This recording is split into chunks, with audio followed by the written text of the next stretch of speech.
Voilà, on a des millions de poissons, le repos biologique tous les ans, 2-3 mois à l'AMP de Somone, Rive droite Guéré au Cherasta. C'est magnifique, regardez les poissons.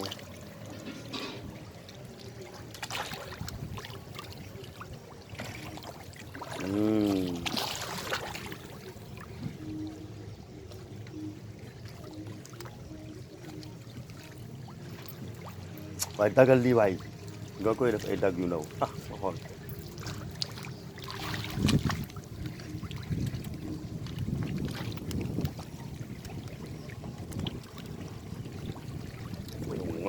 ngott rek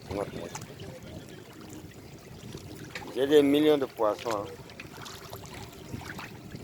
jën yi boy dañoo bëri dàq nga sama jën yi